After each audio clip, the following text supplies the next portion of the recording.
Bienvenue dans le podcast Divin Divine, présenté par Nathan et Ilana.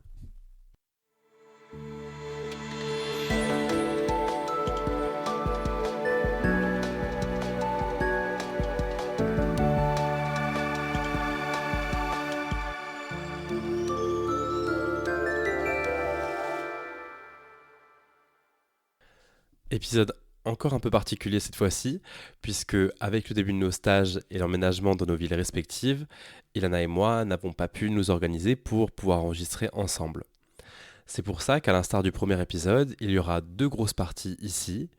Une partie présentée par Ilana sur l'état de la législation et l'histoire de la législation envers les LGBTI+, en France, et moi, votre humble hôte qui s'occupera de la partie internationale et le droit LGBTI+. Je laisse donc maintenant la parole à Ilana.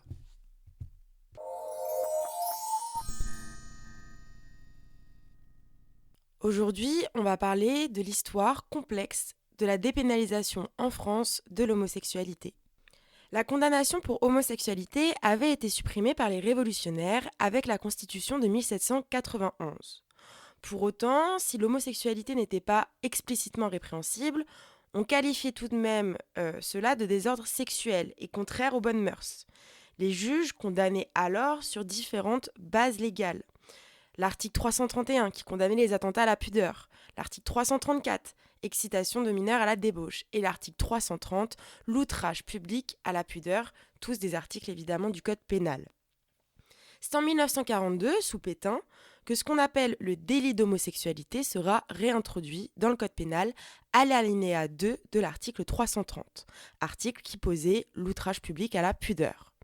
Ainsi est ajouté cet alinéa, je cite, « sera puni d'un emprisonnement de 6 mois à 3 ans, quiconque aura, pour satisfaire ses propres passions, commis un ou plusieurs actes impudiques ou contre nature avec un mineur de son sexe âgé de moins de 21 ans. » Il faut noter que ce texte, mis en œuvre par Pétain, avait été en réalité sur la table durant la Troisième République.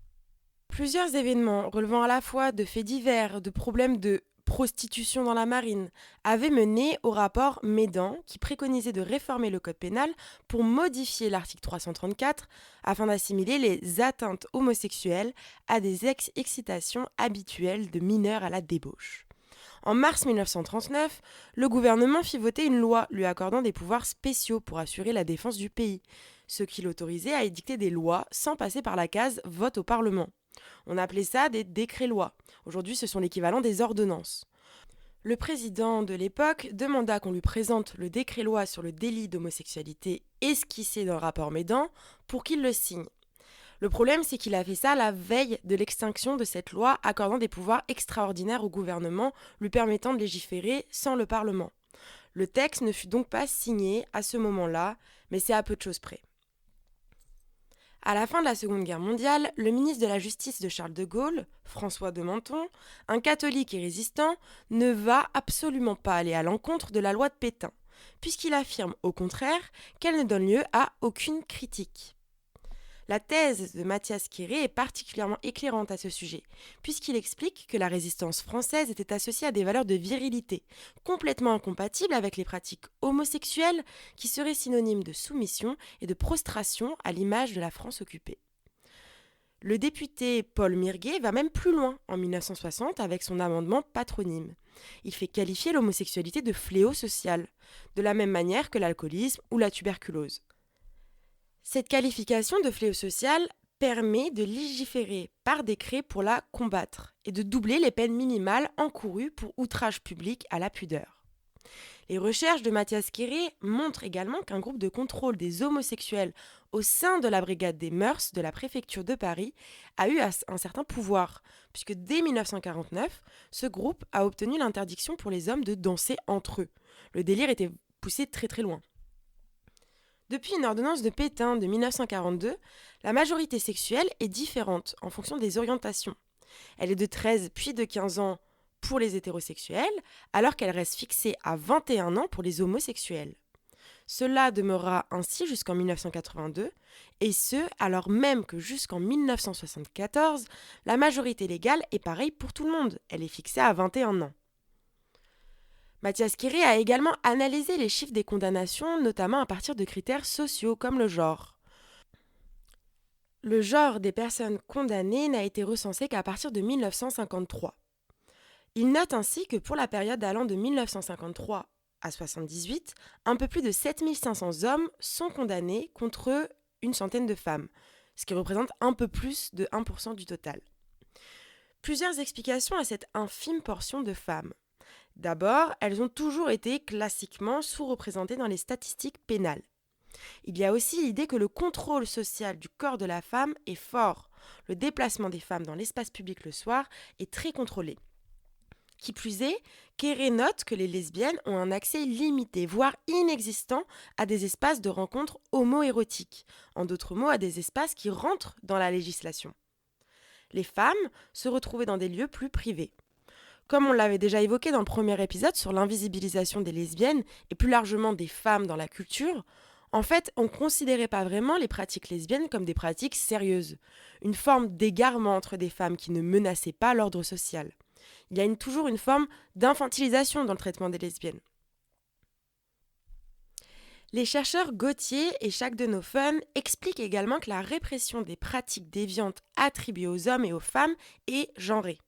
Les hommes ont tendance à intégrer les filières pénales, alors que les femmes sont orientées vers les dispositifs de protection ou la psychiatrie.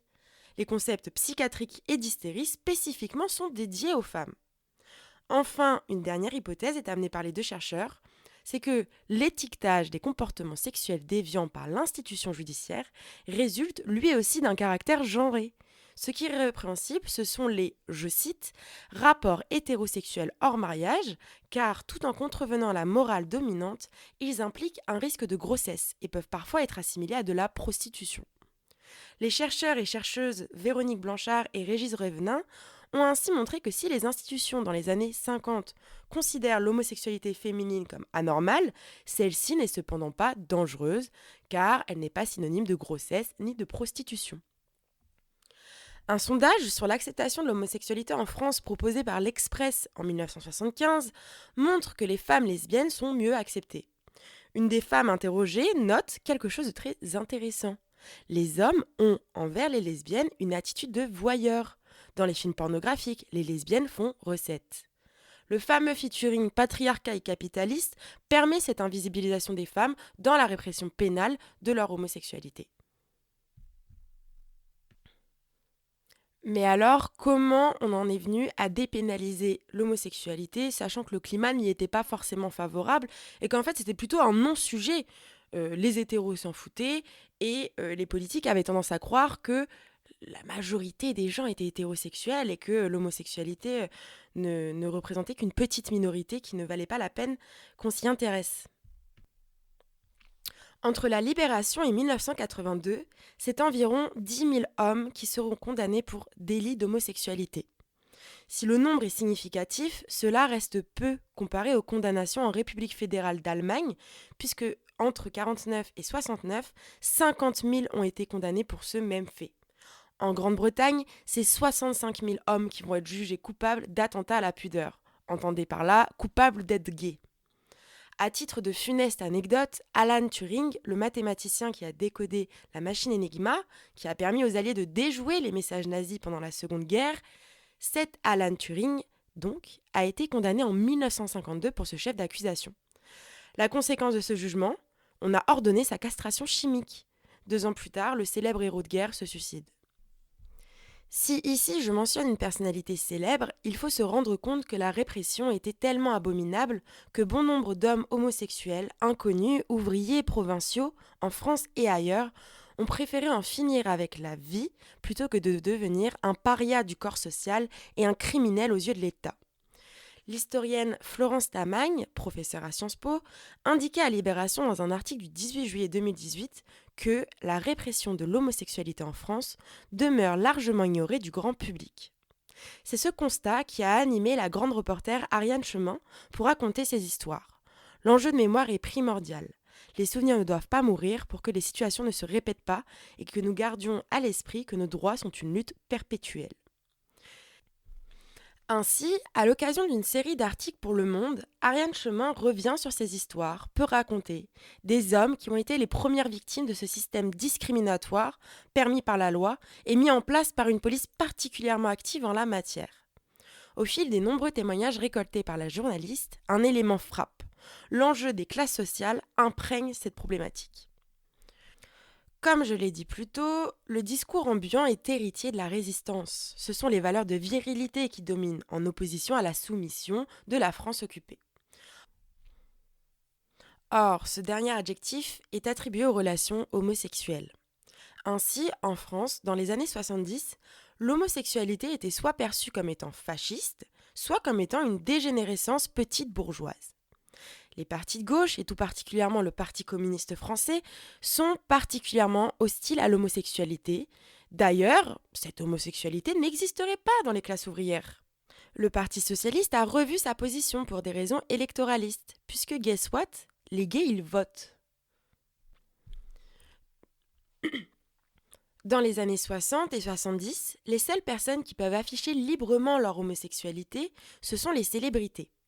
Jean-Louis Bory le dit sur une chaîne de l'ORTF.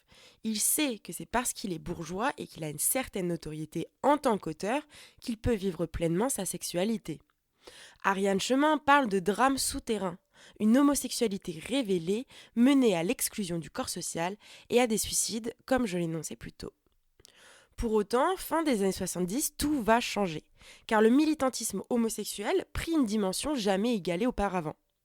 Il faut déjà poser le contexte, puisque les émeutes de Stonewall en juin 1969, qui ont eu lieu à New York, ont donné un nouveau souffle, un nouvel espoir aux LGBT de l'époque.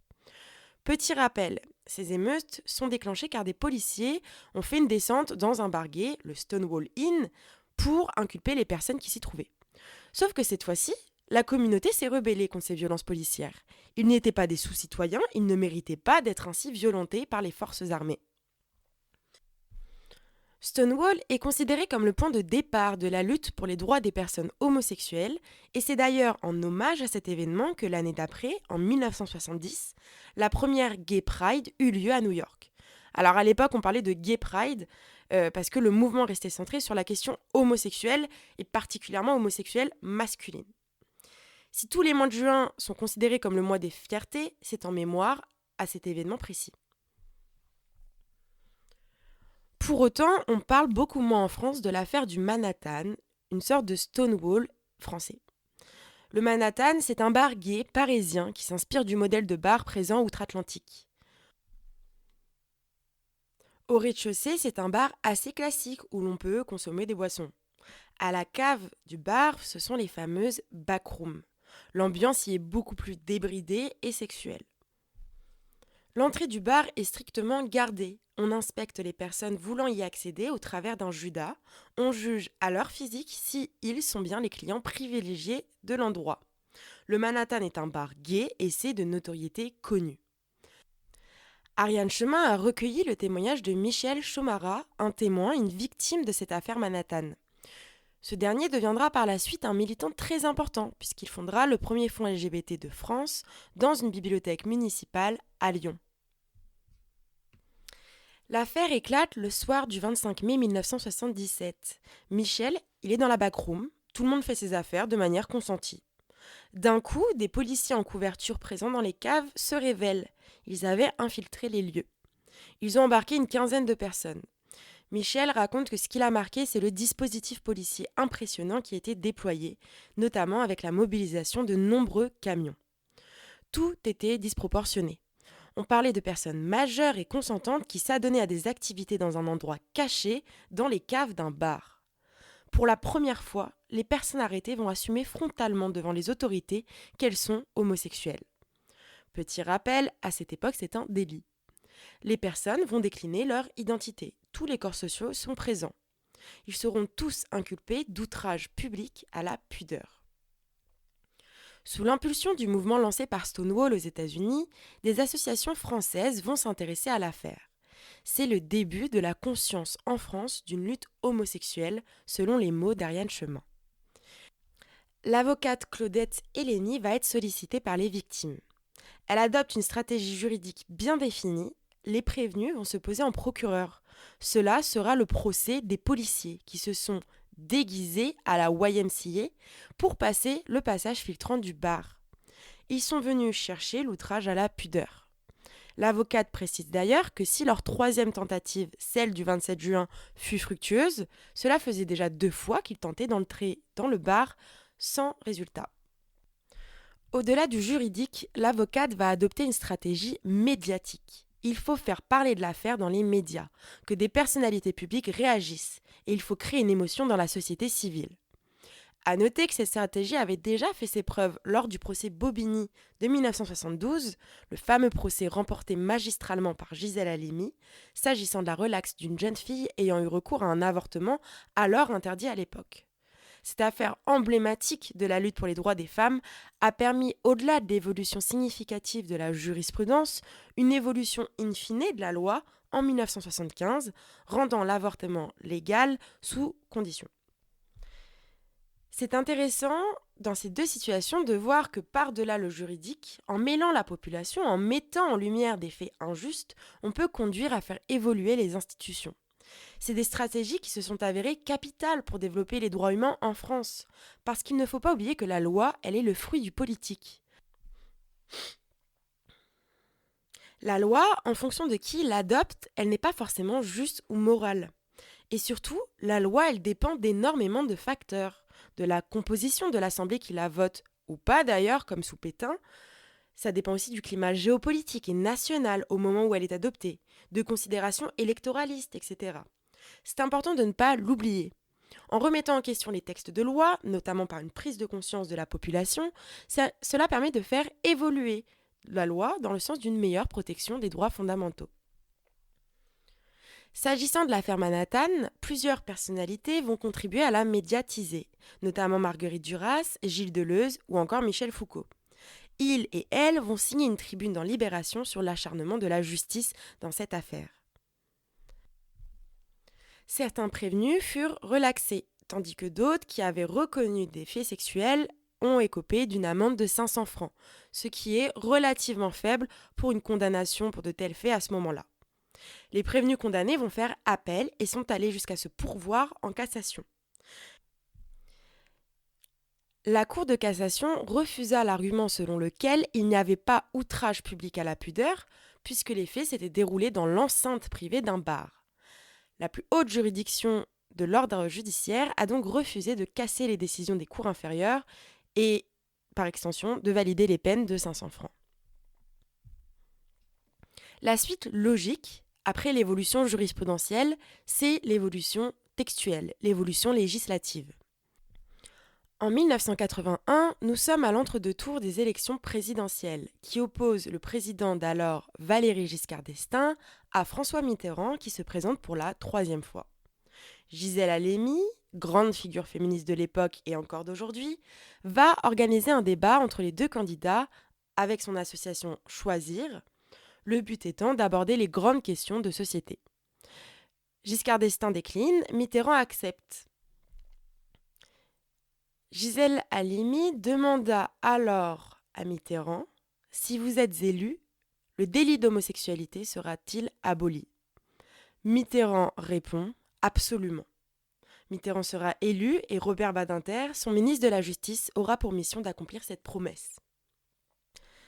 L'agenda parlementaire est alors très chargé puisqu'il faut faire passer le grand nombre de réformes que Mitterrand a promis. Le ministre de la Justice attend la fin de l'été 1981, puisqu'un grand nombre de députés est en vacances, pour lancer le débat à l'Assemblée nationale sur l'abrogation de l'alinéa 2 de l'article 330 du Code pénal. Il y a seulement une quinzaine de députés dans l'hémicycle, mais beaucoup de monde dans les tribunes. C'est Gisèle Halimi, car oui, elle sera aussi députée de 1981 à 1984, c'est elle qui va ouvrir la séance. Et Badinter qui suivra en prononçant un discours dénonçant la discrimination juridique à l'encontre des homosexuels, discrimination incompatible avec les principes d'un grand pays de liberté comme la France. Si le Sénat a refusé 3 fois de la voter, l'abrogation finira par être adoptée le 4 août 1982, le jour historique de la suppression des privilèges. Juridiquement, tous les citoyens, peu importe leur orientation sexuelle, sont égaux devant la loi. Les personnes homosexuelles espéraient ne plus être stigmatisées. Pour autant, cette histoire de la dépénalisation de l'homosexualité, elle est assez méconnue. Cela s'explique par le fait que durant cette même été, une maladie se développa. La presse titrait Le cancer gay. Ariane Chemin explique: c'est parce que l'histoire du sida a été aussi sanglante que sans doute l'histoire de l'abrogation du délit d'homosexualité a été oubliée.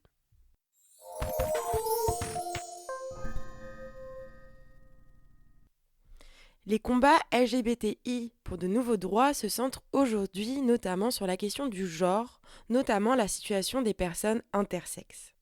Celles-ci sont soumises dès leur naissance à des formes de mutilation, le corps médical voulant faire entrer l'individu dans une des catégories binaires du masculin ou du féminin.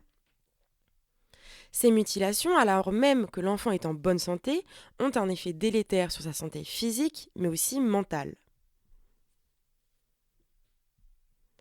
L'article 16-3 du Code civil dispose: il ne peut être porté atteinte à l'intégrité du corps humain qu'en cas de nécessité médicale pour la personne ou à titre exceptionnel dans l'intérêt thérapeutique d'autrui. Le consentement de l'intéressé doit être recueilli préalablement, hors le cas où son état rend nécessaire une intervention thérapeutique à laquelle il n'est pas à même de consentir. Pour autant, les recherches montrent que l'état d'intersexuation ne cause pas de souffrance physique à proprement parler pour l'individu. Audrey Bois-Gontier, dans son mémoire de recherche, explique que si la volonté d'éviter une éventuelle stigmatisation des enfants intersexes est tout à fait compréhensible, elle ne doit pas toutefois pouvoir justifier une atteinte à leur droit au respect de l'intégrité physique.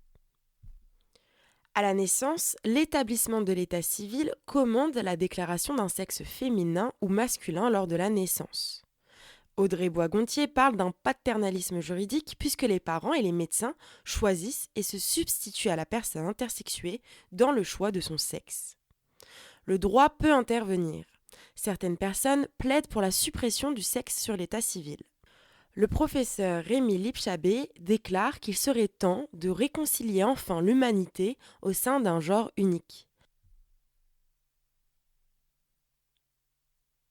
En découlerait une nouvelle conception sociale du sexe, une construction sociale qui fluctuerait entre deux pôles extrêmes, le masculin et le féminin idéaux, jamais totalement incarnés. Par la réalisation de cette hypothèse, le professeur Didier Héribon évoque l'accomplissement du genre humain universel. Le sexe des individus ne serait plus une condition de l'application des normes de droit, cela permettrait l'abolition de la hiérarchie inhérente au genre et éviterait que des figures corporelles qui n'intègrent aucun genre tombent en dehors de l'humain.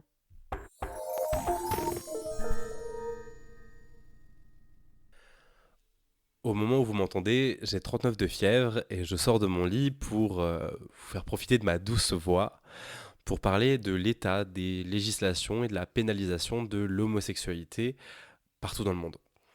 Alors, vous vous en doutez, ce sujet est vaste et peut être pris de différentes manières et il serait bien trop long pour les 20 minutes qui nous restent pour vous faire une histoire complète de l'ensemble des pénalisations dans le monde. Ce sujet, pris à l'international, est vaste parce que les pays et les États ont différents rapports avec la pénalisation de l'homosexualité. Le Niger, le Bénin, le Burkina Faso, le Tchad n'ont jamais pénalisé l'homosexualité, au sens propre puisque aucune législation n'a jamais condamné les relations entre personnes de même sexe. A l'inverse, certains États ne pénalisent l'homosexualité que depuis la colonisation. C'est notamment le cas de l'Algérie, de la Tunisie, de l'Égypte, du Sénégal, qui ont vu les États impérialistes et occidentaux venir rajouter dans leur code pénal des dispositions prohibant l'acte de sodomie. Enfin, ces pays occidentaux et ces pays impérialistes colonialistes ont quant à eux pénalisé très tôt l'homosexualité comme acte contre nature, notamment en France avec les dispositions de l'Ancien Régime comme l'évoquait Ilana, qui bien qu'ayant disparu en 1791 sont revenus sous d'autres formes en France avec notamment le fichage d'homosexuels, avec la majorité sexuelle différenciée entre hétérosexuels et homosexuels, ou encore l'interdiction de porter des vêtements féminins, des vêtements qui ne sont pas attribués à son genre. Mais si on prend aujourd'hui l'état de la pénalisation dans le monde, qu'en est-il? Combien de pays pénalisent encore l'homosexualité? À l'inverse, combien de pays protègent les homosexuels et les personnes transgenres? Eh bien, je vais me baser sur les chiffres donnés par l'ILGA, qui est l'Association internationale lesbienne et gay, qui réunit un forum de milliers d'associations partout dans le monde qui leur font remonter les informations afin qu'ils établissent des rapports et notamment une carte que je vous recommande puisque assez claire pour bien montrer l'état de la pénalisation partout dans le monde. Aujourd'hui, 69 pays sur 193 pénalisent encore l'homosexualité. Cette pénalisation prend différentes formes, notamment la peine de mort, qui concerne 11 États encore aujourd'hui, comme l'Iran, l'Afghanistan, le Pakistan, l'Arabie saoudite, la Mauritanie, la Somalie. D'autres États pénalisent très particulièrement l'homosexualité. La Tunisie, même si elle ne fait pas partie des pays donnant la peine de mort pour homosexualité, est un des pays qui met le plus d'homosexuels en prison, vis-à-vis du nombre de population et notamment de population carcérale. L'Égypte pratique la chasse d'homosexuels sur les applications de rencontres, comme Grindr notamment. La Russie a quant à elle passé une loi il y a peu sur l'interdiction de la propagande homosexuelle. Enfin, le Niger que j'évoquais plus tôt, même s'il n'a jamais pénalisé l'homosexualité directement, est en train de passer une loi qui va bientôt condamner de la peine de mort les personnes de même sexe s'étant mariées. Alors, je vous rassure tout de suite, je ne vais pas vous citer la soixantaine de pays qui pénalisent, ni la totalité des États qui ne pénalisent plus l'homosexualité et l'histoire qu'il y a derrière ça. Comme j'ai dit plus tôt, ça nous prendrait des heures. En revanche, je pense qu'il est intéressant de voir les stratégies de dépénalisation qu'il y a eu dans le passé et celles qui commencent à émerger pour aboutir à une dépénalisation universelle de l'homosexualité. Petit point méthodologique ici encore. Lorsqu'on parle de dépénalisation universelle de l'homosexualité, on comprend bien évidemment dedans la dépénalisation des identités transgenres. En réalité, les lois qui s'attaquent aux personnes homosexuelles sont les mêmes lois qui s'attaquent aux personnes transgenres. Pourquoi? Parce que ces lois reposent sur la sacro-sainte hétéronormativité, soit le rôle de l'homme qui est fait pour être avec la femme pour l'homme. C'est pour cela que les lois qui pénalisent l'homosexualité ont souvent des formulations sous l'égide de la sexualité naturelle, et donc du coup la condamnation des actes déviants contre nature. La genèse de ces lois est donc le fait que l'expression sexuelle homosexuelle remet en question l'expression de genre de l'individu. Ainsi, tout ce qui remettrait en cause l'expression de genre est considéré comme non naturel. Non naturel puisque ne correspondant pas à la binarité hétérosexuelle homme-femme. Après avoir posé ces bases, il est temps d'énoncer quelques faits, une petite chronologie vis-à-vis de la situation au niveau multilatéral, mondial, de la pénalisation de l'homosexualité. Donc quand on prend l'échelle multilatérale, mondiale, il ne s'agit pas de situer État par État, mais voir ce que les organisations internationales nous ont dit vis-à-vis de l'homosexualité. Il faut attendre 1990 pour que l'OMS, l'Organisation mondiale de la santé, décide de retirer de sa liste des maladies mentales le trouble homosexuel. Quelques années plus tard, en 1994, dans l'affaire Tonen contre Australie, c'est le Comité des droits de l'homme des Nations Unies qui considère que l'orientation sexuelle doit être protégée sous le fondement de la non-discrimination. Le sujet de l'orientation sexuelle a du mal à faire sa place dans les organisations internationales. Il faut attendre 2006 pour que le comité IDAO, qui est une ONG dont le président de l'époque était Louis-Georges Tin, une figure française de la défense de l'homosexualité, dépose un projet de pétition pour la dépénalisation universelle de l'homosexualité. Cet appel trouvera des échos 2 ans plus tard de la part du gouvernement français qui reprend la pétition prise par le comité IDAO et qui avait donc du coup comme projet de déposer une résolution au sein de l'Assemblée générale des Nations Unies vis-à-vis de la dépénalisation de l'homosexualité et de la défense sous le prisme de la non-discrimination. Ce texte va finalement être déposé par la France et les Pays-Bas à l'Assemblée générale des Nations Unies et sera lu par l'ambassadeur argentin. Cette déclaration sera approuvée par 57 États sur les 192 qui étaient alors membres de l'Assemblée générale des Nations Unies. Et cette déclaration affirme notamment que le principe de non-discrimination exige que les droits de l'homme s'appliquent de la même manière à chaque être humain, indépendamment de l'orientation sexuelle ou de l'identité de genre. Il y a ici déjà deux indices qui nous montrent que la pétition lancée par le comité IDAO n'a pas trouvé finalement la portée qu'il aurait souhaitée. Déjà parce que, au final, le texte qui a été déposé est une déclaration, qui a une force encore moins symbolique que la résolution au sein de l'Assemblée générale. Deuxièmement, c'est que seulement 57 États sur les 192 ont approuvé cette déclaration, soit beaucoup moins que la majorité. Et enfin, le dernier indice, le petit élément surprise, c'est les oppositions qu'il y a eu à cette déclaration. Le Saint-Siège, qui est le représentant permanent du Vatican à l'Assemblée générale des Nations Unies, a évidemment critiqué la déclaration en nous disant et en argumentant qu'une reconnaissance de l'orientation sexuelle et de l'identité de genre en tant que catégorie juridique est extrêmement floue et que ceci porterait inévitablement préjudice à l'application des droits fondamentaux, puisque remettant en question la capacité des États à adhérer ou à appliquer de nouvelles ou existantes conventions des droits de l'homme, étant donné que les organes comme l'Assemblée générale des Nations Unies ou que le Comité des droits de l'homme puissent dégager de nouveaux concepts qui sont très loin de la lettre originelle des textes, selon, enfin encore une fois, le Saint-Siège. La déclaration a été également rejetée par la Chine, la Russie, l'Organisation de la coopération islamique et les États-Unis. La déclaration sur la protection des minorités sexuelles et de genre a également fait l'objet d'une contre-déclaration de la part de la Syrie en 2008 toujours. Et cette contre-déclaration nous dit, je cite, que la notion d'orientation sexuelle recouvre un vaste éventail de choix personnels qui vont bien au-delà de l'intérêt de la personne à avoir des relations sexuelles avec des adultes normaux consentants, ouvrant la voie à la normalisation sociale, voire à la légitimation de nombreux actes déplorables, y compris la pédophilie. Cette déclaration sera approuvée par 59 États. Le Conseil des droits de l'homme de l'ONU a été beaucoup plus proactif dans la protection des minorités de genre et des minorités sexuelles.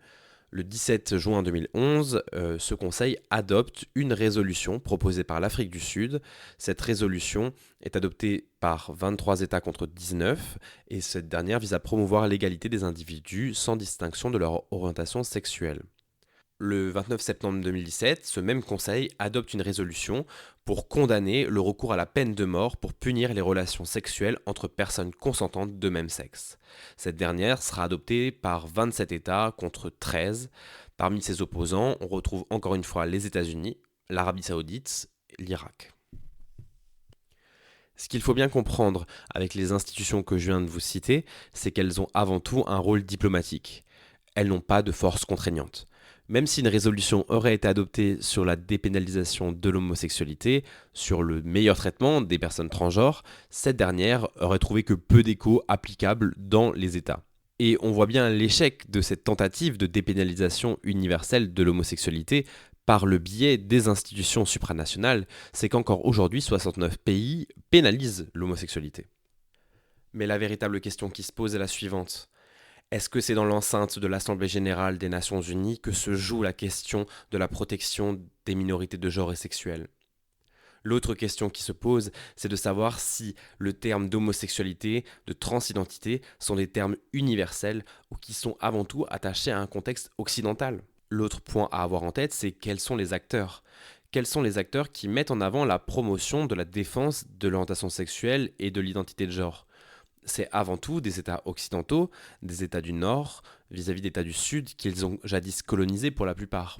Ces trois points d'analyse nous permettent sans doute de comprendre pourquoi une telle tentative en 2008 a échoué, et permettent aussi de comprendre pourquoi en réalité les tentatives occidentales de faire respecter le droit des homosexuels dans les pays du Sud ont un effet qui sont davantage contre-productifs.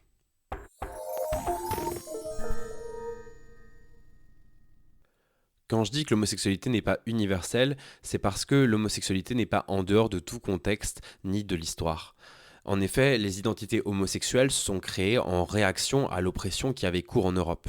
On avait cité dans l'épisode sur l'hétérosexualité l'ensemble de la répression qu'il y avait autour de l'homosexualité, les lois qui pénalisent la sodomie, les internements en hôpitaux psychiatriques et les expériences durant la Seconde Guerre mondiale, notamment avec les camps de concentration allemands qui ont fortement étudié la question homosexuelle. À cette époque-là, les hommes ayant des relations sexuelles avec d'autres hommes étaient déportés dans les camps de concentration avec le célèbre triangle rose.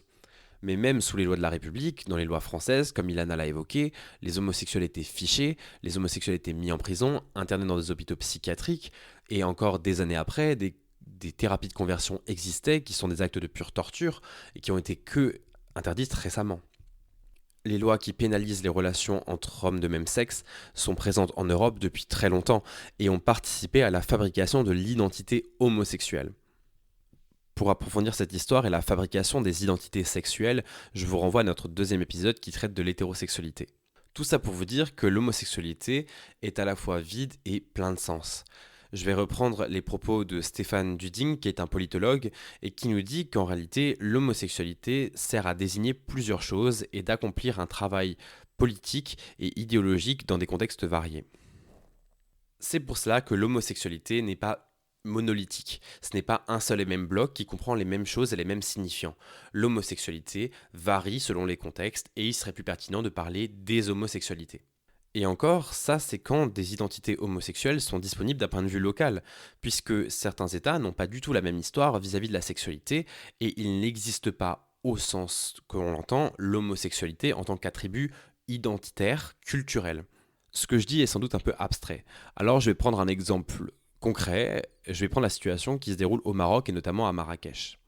À Marrakech, il existe des pratiques homoérotiques qui s'inscrivent historiquement et socialement dans un discours des masculinités, des comportements et des plaisirs sexuels possibles entre hommes, sans pour autant mener à une différenciation entre une identité homosexuelle et hétérosexuelle. Je vais citer ici Rubikini Gianfranco, qui est docteur en anthropologie sociale, qui nous dit que tant qu'ils ne prétendent pas à une exclusivité de comportement et qu'ils acceptent le mariage et la reproduction comme un accomplissement de leur masculinité adulte, les pratiques homoérotiques sont considérées comme un vice ou un plaisir, certes reprochable, mais sans influencer définitivement la place sociale et la respectabilité d'un homme par rapport à sa masculinité et à sa sexualité.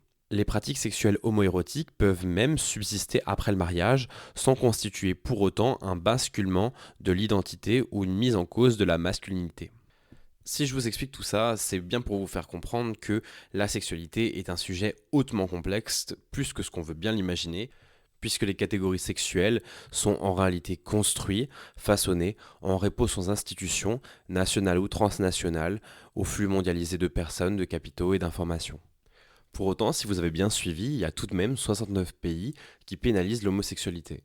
Alors, si il y a une variété de sexualité qui s'épanouit dans différents pays, pourquoi est-ce qu'il y a des catégories générales de personnes qui sont criminalisées en raison de leur attirance, de leur orientation sexuelle, notamment dans les pays qui sont d'anciennes colonies des États occidentaux? Eh bien justement parce qu'il y a une instrumentalisation de la question sexuelle de la part des pays occidentaux dans leur rapport aux pays du Sud.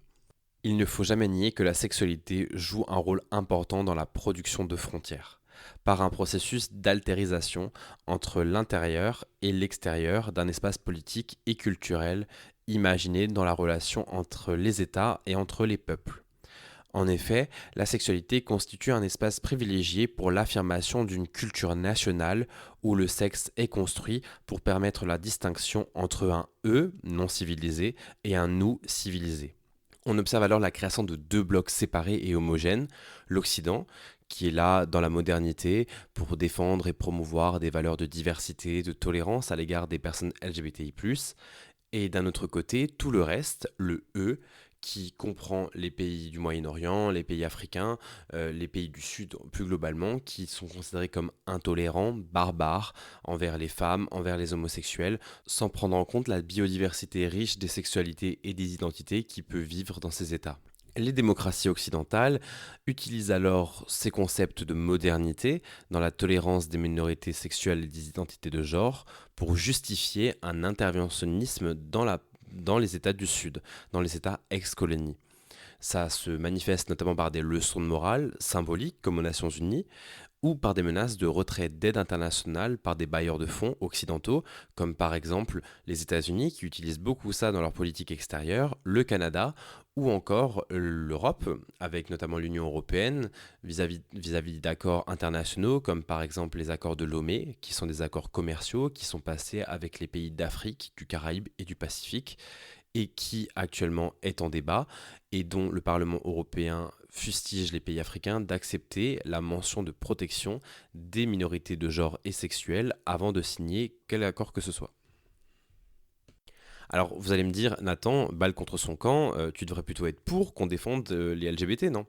Alors oui, absolument, sauf que l'utilisation de cette stratégie occidentale dans un concept néocolonial de donnage de leçons aux pays africains de leur retard de civilisation, de modernité, en fait, a des effets qui sont contre-productifs, absolument contre-productifs pour les personnes qui sont LGBTI dans ces états-là. Et de plus, ça participe à l'imposition, encore une fois, de l'hétéronormativité dans ces États à travers l'opposition homosexualité-hétérosexualité. Et ça vient, comme le disait Joseph Massad, qui est un historien aux États-Unis, qui vient profondément assécher la biodiversité sexuelle qui est présente dans ces États-là. Puisque par ces ingérences occidentales dans la politique sexuelle des États, il y a des réactions qui se créent, des politisations, des polarisations, de l'extrémisation, qui tend à modifier des concepts, modifier des traditions, modifier des pratiques qui existaient déjà, pour les contorsionner à l'habillage occidental, aux ces conceptions occidentales, de la part des dirigeants de ces États-là ou de la part des populations dans ces États, puisqu'en fait, elles absorbent le thème du débat qui est imposé par l'Occident dans ces questions-là. Bien évidemment, face aux intrusions occidentales, il y a une surmobilisation, une surpolitisation de l'homosexualité dans l'espace public qui atteint des nouveaux signifiants. L'homosexualité devient tantôt, selon les contextes locaux, le symbole de la lutte contre les élites corrompues, devient la lutte contre l'Occident, la lutte contre la colonisation, le néocolonialisme qui est en cours en Afrique et qui devient aussi dans certains cas des paniques morales, des paniques sexuelles qui sont propices à se développer dans des contextes d'économie fragile et de la destruction du tissu social issu de la mondialisation et du capitalisme effréné qui s'impose en Afrique via les institutions occidentales, le FMI, la Banque mondiale, l'Organisation mondiale du commerce, l'Europe et ainsi de suite.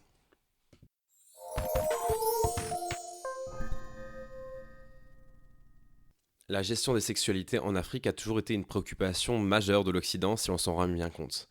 Déjà, durant la colonisation, on a beaucoup amendé les codes pénaux des États qui ont été colonisés pour introduire le délit d'homosexualité.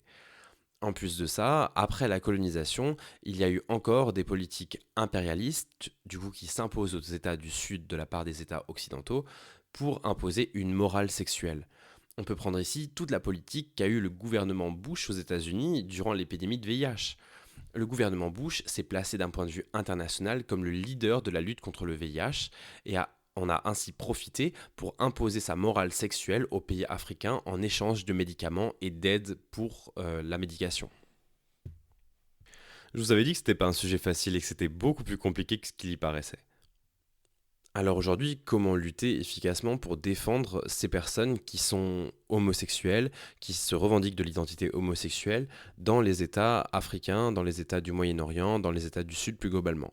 Comment faire lorsque ces identités ont fini par s'imposer, par exister, après à la fois l'impérialisme occidental durant la colonisation et bien après, via la mondialisation qui a fait circuler les identités, y compris les identités homosexuelles, alors même que la question de l'homosexualité et de la transidentité sont surinvesties dans les débats publics comme une preuve de décadence occidentale, de la lutte contre la corruption des élites locales, de lutte morale dans la défense de l'hétérosexualité virile africaine, qui vient, du coup, un discours qui vient se construire pour se défendre face aux accusations de faiblesse et contre le traumatisme de la colonisation qui a violé les frontières de ces États et les identités de ces États.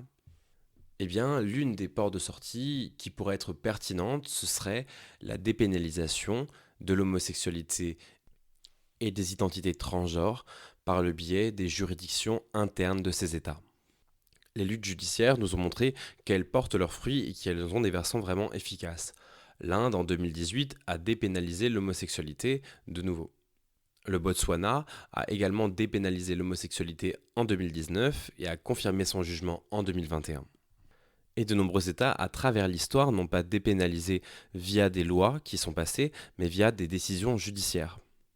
Mais se pose alors la question ici de la pertinence et de la stratégie à employer. En effet, le problème c'est que lorsqu'on va devant une grande juridiction qui est capable d'annuler une loi en vertu d'une inconstitutionnalité, cette décision a intérêt à être favorable. Parce que si jamais la Cour suprême d'un État dit que la loi est bien légitime et valide, cela peut faire reculer de plus de 10 ans ou 20 ans les stratégies militantes pour parvenir à une dépénalisation ou à un lobbying efficace contre les institutions pour leur faire admettre que l'homosexualité ou la transidentité ne sont pas des maladies ou des perversions assimilables à la pédophilie.